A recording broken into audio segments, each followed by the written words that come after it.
I've never played a game that has made me stop and admire the environment more than in Gust of Tsushima. We've seen the abandoned vision of Highguard as well as the lost worlds of Concord. Today I want to take a look at a game that has phenomenal art and succeeded in implementing that vision. We'll be focusing on the concept paintings of Ian Junwei Chiew, and along the way we'll be analyzing the visual decisions that were made that allowed Gust of Tsushima to become one of the most visually stunning projects of the past decade. Before we start, a lot of you have suggested the art of Dragon's Age Veilguard, Anthem, etc. And don't worry, all of those games are on my list. But for this video, I wanted to really showcase a game that successfully communicated the artist's vision. So without further ado, let's get started. After shipping infamous Second Son, Sucker Punch wanted to explore a completely different subject matter, and it was during this time, having discovered the history of the Mongol invasion of the island of Tsushima, and drawing inspiration from Akira Kurosawa's films, that Gust of Tsushima was born. Ian joined the Sucker Punch team around this time, around 2014, and he was a big part of not only concepting, but even pitching the initial idea. We'll start with this painting titled Gust of Tsushima Pampas Fields. This piece was a very loose exploration on how Ian wanted the environment to feel. Early in Gust of Tsushima's development, a big core idea in the environment in the spaces was movement. No matter where you are in the world of Gust of Tsushima, the landscape around you should feel like it's moving. Wind became a primary compositional element in a lot of this concept artwork, as well as becoming a core gameplay aspect in Jin Sakai's journey. This painting beautifully showcases this wind and tells us that even in a tranquil field where the only thing that you can see around you is this wooden gate, this wooden shrine, there will never be a single static moment in your journey through this environment. Even in quieter moments, like in this painting for the Ariake Temple, Ian is still telling us that the wind is present and dressing our space through these golden speckles of leaves that are adorning our foreground. I mean, leaves would never follow and dance around you or rise past birds like in Ian's next painting, but the goal here isn't to ground you in absolute realism, but to tell you a historical story through a stylized fantasy lens. Even when we are confined underground in a cave or in a hidden tomb, Ian is actively looking for ways to bring the wind to us, designing cracks and crevices that allow vibrant leaves to drift in and decorate this otherwise desaturated space. Their presence sort of reassures us that a gust of wind will always guide the way. This idea of wind and movement is such a core part of Akira Kurosawa's films as well, which were a big inspiration for the art and the design of this game. And this inspiration will become so much more apparent in the next paintings. It's impossible to talk about the art of Gust of Tsushima without mentioning Akira Kurosawa.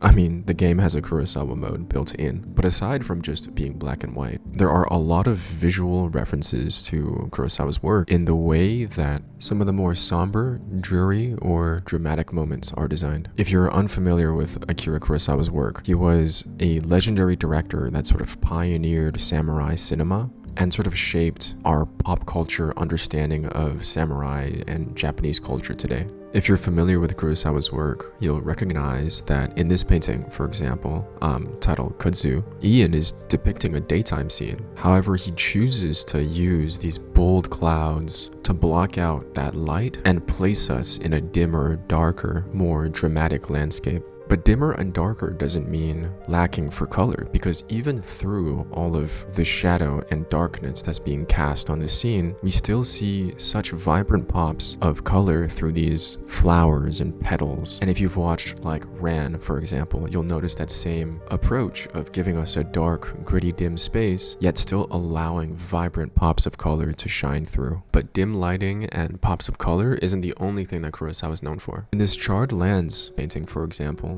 Ian uses this dramatic rising fog to give us a really dense atmosphere and to obscure some of the environment in the same way that Kurosawa shoots some of his dramatic scenes. Obviously, fog isn't exclusive to Kurosawa films, but when I see paintings like this E3 graveyard concept that Ian did for a very early demo of the game, I can't help but find so many similar themes and approaches as some of my favorite Kurosawa films.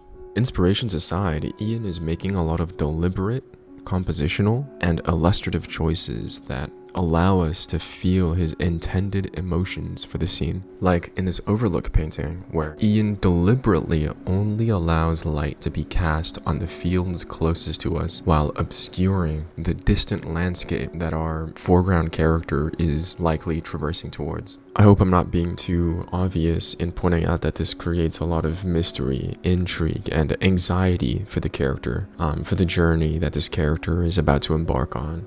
Masterful use of lighting is present throughout all of Ian's illustrations. Every single one of these nighttime or these darker paintings remind me so much of samurai film and Kurosawa movies, and I know I'm repeating myself in this inspirational connection, but the comparisons are endless. But I'd like to pivot away from some of his inspirations and instead focus on some of the things that Ian is doing that are making his painting so enchanting.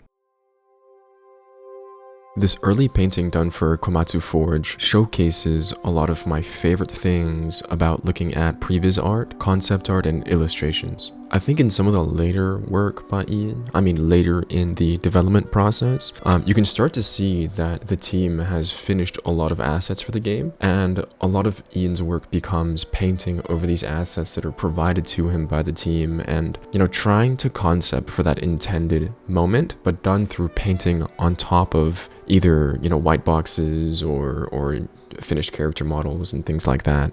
And while those pieces are still so visually striking and showcase still a lot of the painterly prowess of an artist like Ian, seeing paintings like this where the majority of it seems to be constructed through photo bashing and a lot of painterly brushstrokes, these to me always show the most of the artist's touch. But one thing that always confused me a lot when I was building my own work and learning art and painting was, how can these loose strokes, right, these sweeping brush marks, come together to form such a cohesive, legible, and recognizable form, structure, or landscape? If we zoom in to some of these paintings, it's really just a storm of graphic marks, right, a splatter of ink or haphazard painting. But the control, right, the subtle control in these seemingly disorganized strokes and marks have a lot of intended purpose, right, all designed with the goal of drawing our eyes to the focal points of the painting. This piece, titled Fune's Refuge Entrance, has slowly become one of my favorite paintings in this series, and I think does a phenomenal job of showcasing some of that control that I previously mentioned. When you zoom in, there is no sense of coherence in the frame, one sweeping brush mark after another, loosely overlapped to imply texture, but you zoom out and it becomes such a believable and legible space. This is where contrast, which is one of the core illustration principles, is being masterfully showcased. Yes, the photo bash textures and some of the depth in the brush marks are reminiscent of like stone textures, right?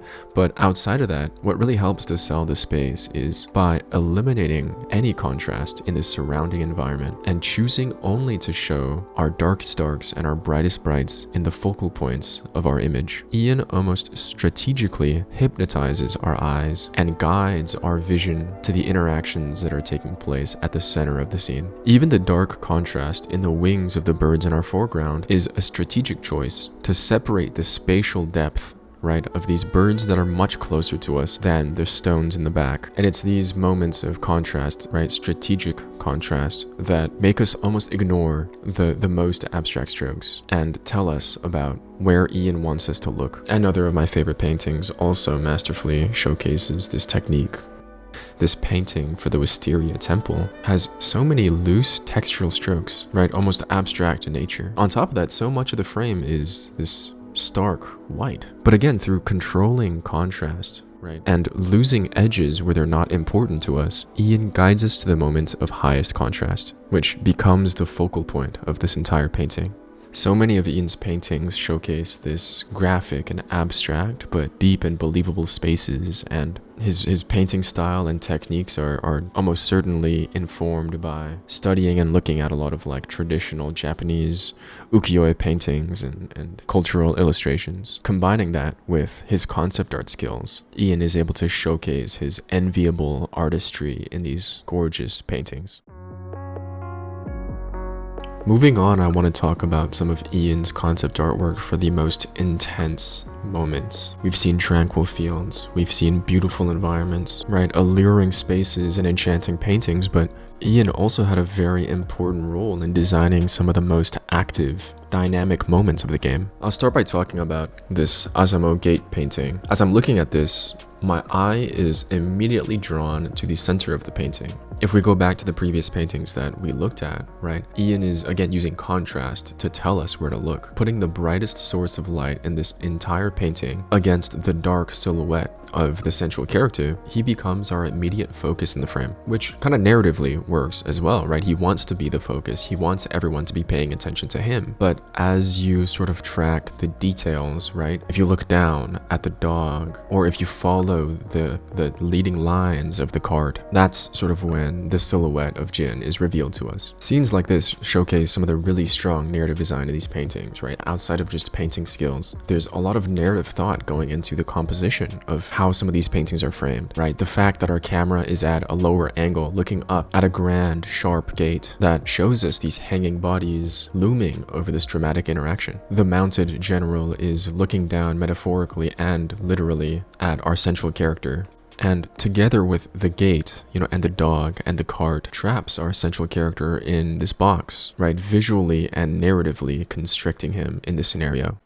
Another great narrative painting that Ian did for Gust of Tsushima is this piece titled Izumi Clash. I want to pose the question here of where do you immediately look at when you look at this painting, right? And for me, it's the area where there is the most contrast and the most saturation, right? The vibrant flames that acts as the backdrop for these marching soldiers, that cluster of silhouettes becomes my immediate focus when I look at this painting. And it honestly took me maybe like 2 or 3 seconds before I looked down and I noticed that Jin Sakai has just killed 3 enemy soldiers in our foreground and is rushing towards the army atop this cliff. And it's a cool narrative choice because Jin is the main character. How come it takes so long, or how come it took so long for me to notice him, right? Why is his upper body so blended into the background of these cliffs? I may be dragging out in an obvious point, but these compositional choices are all intentional in showing us that Jin is supposed to be hidden in this moment, right? We're not supposed to notice his frantic sprint in the same way that the army above has not and will not notice him. It's this visual choice to obscure him in sort of the mid-ground of this painting, right? That tells us the story of his role. If he were larger in the foreground, right? If we were on his shoulder looking ahead into this dramatic clash, we might get the read that he's supposed to be this one-man army who's going to be taking on the entire enemy battalion. But Ian doesn't want this read and instead pushes him forward, right? And hides him in order to amplify his stealthy read. It's those little visual choices that separates a painting like this from a painting like Komatsu Alley, where we see so much contrast on Jin's body, this bright light that's being cast on his costuming and on his blade, giving him more visual importance and clarity than even the bright flames behind him. And it's in a moment like this where, not to be obvious, but we realize that this character is not hiding at all, right? He's headfirst walking into this confrontation where we're expecting him to take on or confront these characters in the midground and background. You can tell a lot about the skill of an artist by looking at the way that they visually communicate a story, and these seemingly obvious choices all come together to build the foundation of the narrative that you're trying to tell, right? To continue this idea, let's take a look at this painting, Kukuchi Estate No. 1. Jin Sakai is fighting these Ronin enemies while I believe that's Lady Masako running away in the background. Let me know in the comments if I'm wrong about that. But when I see this painting, right, there's a very clear distinction between friend and foe, right? The character running away is clearly not part of the fight. Why do we recognize that? Besides just her distance and the fact that her back is turned? Well, Ian has cast a dramatic shadow of a gate over the fight that's taking place in the foreground. He didn't need to cast this shadow, but what does this tell us, right? It visually creates almost an arena for our characters to frame the duel that's happening between Jin and this Ronin. And we see that the enemy behind him is sort of posing to enter the arena through his gesture and through his direction. One cool thing that I want to point out here is that because Jin's back is turned towards the characters that are running away from him, they immediately become separated from the confrontation, right? Imagine for a second if Jin was turned went the other way. And instead of him being on the left, it was the Ronin on the left, with Jin sort of facing all of the characters in the scene. I think the story then would read a lot more like Jin is trying to take out everybody in the scene, you know, one by one. And all of this might be subjective reads, but you do have to wonder why these characters were posed and composed in this manner. And I think it's always these, you know, the smallest choices that inform us of the overarching narrative. I'll wrap up the video by addressing some aspiring artists or you know, aspiring concept artists that are watching this. I'll be completely honest, if you are wanting to do concept art and you're looking at this and you're thinking, you know, wow, I'm gonna do this kind of stuff in the future. Frankly, most concept art is unglamorous, and getting an opportunity to do these fleshed out paintings and these gorgeous illustrations, this is usually like a luxury reserved for promotional or art book purposes. Which, you know, I'm sure Ian went back retrospectively to clean some of this up for either the art book or for promotion. Usually concept art ends up looking like this, you know, more of a layout, a sketch, or, you know, some kind of diagrammatic drawing. And I suppose I'm saying all of this for no other reason than to say, you know, if you're studying art like this and you're studying concept art like this, don't just look at the vibrant colors and the expressive strokes, right? Really try to understand how the scene was laid out, right? How the scene was composed. What were the visual design choices that were made in order to communicate the artist's intent? You know, I get so many people asking me, you know, Jack, I want my concept art, I want my paintings to look like so-and-so's. Oftentimes, they've made an attempt to emulate colors and moods and, you know, rendering technique, but failed to understand design and intent and communication. A bit of a rant at the end, but ultimately this video was made to celebrate all of the phenomenal paintings of Ian Junwei Chiew. As usual, all of his socials will be linked below. Please check him out on ArtStation and please check him out on Instagram. He's actually not started posting his art on his Instagram account yet, so go poke him, let him know how much you enjoy his work. But even with Ian's phenomenal artwork, none of the game would have been possible without, you know, the numerous contributors and every single member on the art team. So please go check out Ian's website, where he's listed all of the contributors and everyone who worked on the project alongside him. When I look at these paintings and when I think of playing the game, the team did such a good job of capturing all of the colors and emotions that were in these paintings and bringing it to the final build of the game. So, you know, I want to take this opportunity to commend everyone across all of the disciplines on the Sucker Punch team. But let me know your thoughts. You know, did you play Ghost of Tsushima? Did you enjoy it? Did you notice something in the art that I missed? Please let me know in the comments if so. Again, I appreciate all the suggestions for future games to cover, and those are on a list that I have and will definitely get covered. So stay tuned, and thank you for watching till the end.